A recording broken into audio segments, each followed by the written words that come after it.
Hello and welcome to Sam Not So Wise. My name is Sam and today I'm going to be doing the end of year tag.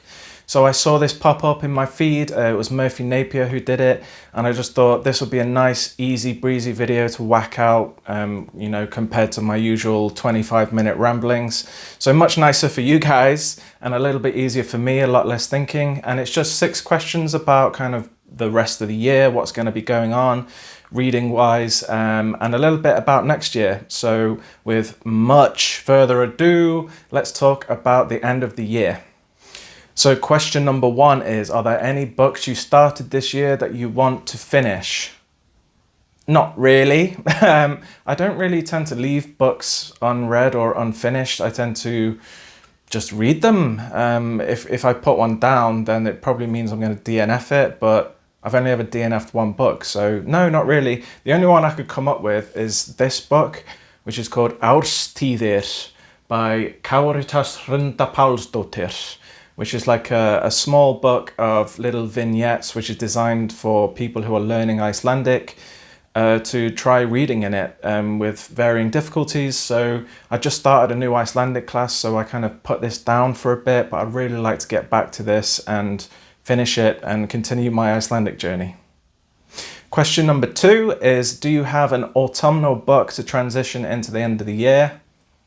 This is a bad tag maybe, because no, not really. I don't tend to read seasonally. It's just not something I really care for. I don't care about spooky season or autumnal books, Christmas books, anything like that. The only thing I can think of which might fit this answer is I'm going to be reading The City of Last Chances by Adrian Tchaikovsky for my book club that I organise here in Reykjavik. This is a reread for me, which is exciting because I enjoyed it. And it has this spooky, strange forest, which could give some autumnal vibes because obviously forests, leaves falling off, that kind of stuff. That's about all I could think of to fit this question. Question number 3, is there a new release you're still waiting for? Now, this is one I can answer well, because yes, there are a few books I'm looking forward to coming out. One of which is The Fury of the Gods by John Gwynne, which is the 3rd book in the Bloodsworn saga. I am currently reading book number 2, The Hunger of the Gods, about 1/3 of the way through as of recording this. Absolutely loving it, so I cannot wait to get the 3rd book. And it looks likely that I'm going to be in a very exciting chat with some other YouTubers, so super excited for that. Also, I'm joining the massive bandwagon of Wind and Truth when that comes out in December by Brandon Sanderson, the 5th book in the Stormlight Archive. I've made this kind of my year of Sanderson in preparation for that. I was putting off the books until that one was going to be released. So I'm currently reading Rhythm of War, about halfway through. It's all right. But yeah, so I just kind of really want to be in the conversations that are going to be going on, because I think it's going to be a very exciting time around YouTube for a month or two. So I will be reading that when it comes out, very excited. And I mentioned The City of Last Chances. I'm probably going to be tempted to read the rest of the trilogy, and the 3rd book, Days of Shattered Faith, also comes out in, I believe, December. So, hopefully if my reading goes well, I can read the rest of that trilogy and read that as well. So a lot to look forward to regarding releases this year. Question number 4 is, what are 3 books you want to read before the end of the year? I mean, despite the ones I just mentioned, these books are quite big and chunky, and also if I'm going to get to that Tchaikovsky book, it means I need to read also another book. So time is a little short, but I am hoping to squeeze in a few shorter ones as well, if it all goes well. And one is, I really, really, really want to get to Parable of the Sower. I'm desperate to get to this, and it's the best year to read it because it's set in 2024. It's quite short, so that should be one that I can fit in, and I'm super excited about that. Another one is Dying Inside by Robert Silverberg. Such a chirpily named book, but that is my style. I love the deep, depressing stuff. I've heard really good things about this from Moid over at Media Death Cult, And this, I found this in a vintage bookshop, and I just love these disgusting old sci-fi covers. And this is also really short, but quite dark, I believe. And I think that I could really, really love this book. So I'm hoping to squeeze that in. And if I have time, I want to read another Stephen King, because I love Stephen King. I need to read more, and I want to read one of his Bachman books. I read Rage last month, but I really want to read The Long Walk, which is also kind of a shorter book as well, and dark and depressing, just how I like it. So these are three that I really want to read before the end of the year, if I can squeeze them in around all of these big priority reads I've got. Question number 5. Is there a book you think could still shock you and become your favourite book of the year? Not really. I choose books because I think they're going to be really good. So pretty much any that I've got on my list to read, I hope that they will become my favourite book of the year. But maybe Dying Inside, I could see that becoming like a favourite if it really hits like I think it will. And Parable of the Sower, but they're not really big surprises. The only one I could think as well is my book club. I'll have another book to read from them in December, and I have absolutely no idea what that will be yet. So perhaps that could end up swooping in and taking my favourite book of the year, hopefully.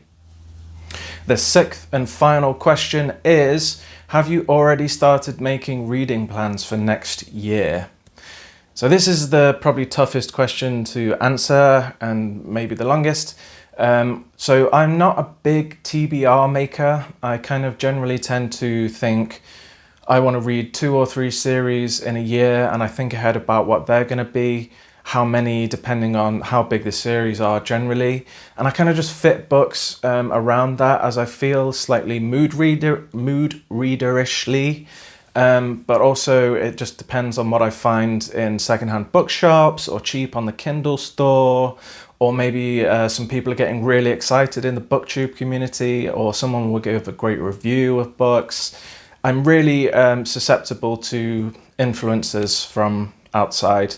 So I'm not a big TBR maker, but yes, I do plan generally 2 or 3 series, and I haven't decided what they're going to be yet.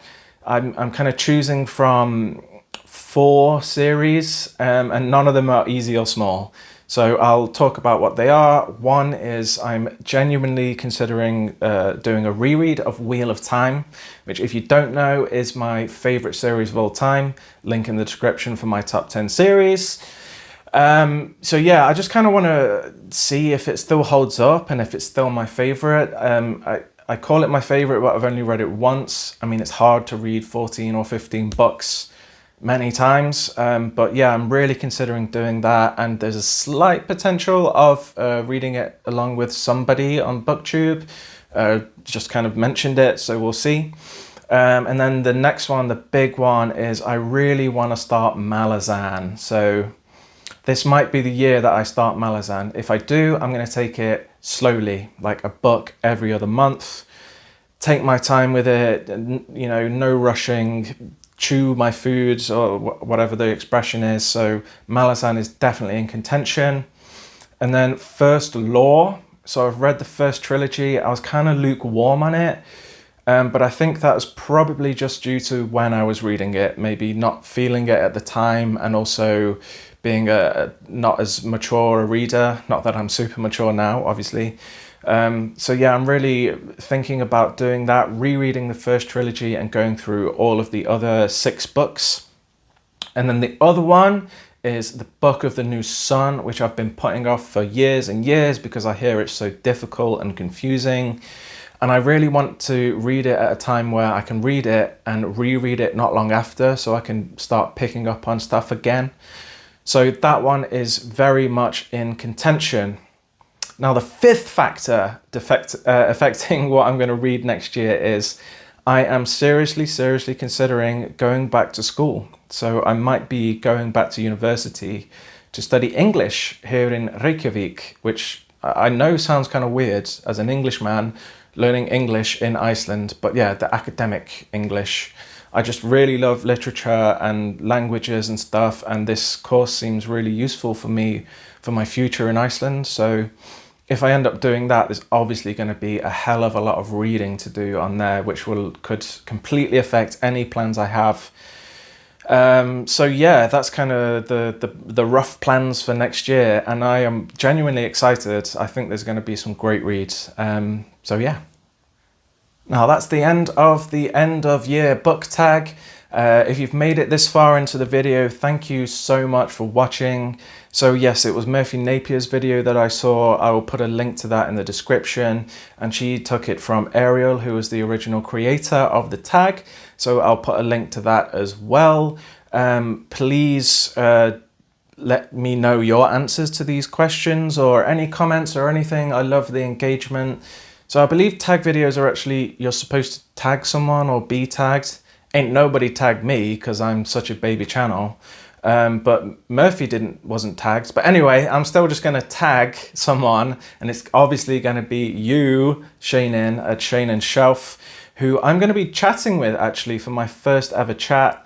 And that's going to be coming out as my next video some point next week, and I'm super excited about that. Really enjoying this journey, like I keep saying, so please like and subscribe and join the journey with me, and I'll see you in my next video soon. Goodbye, have a lovely weekend.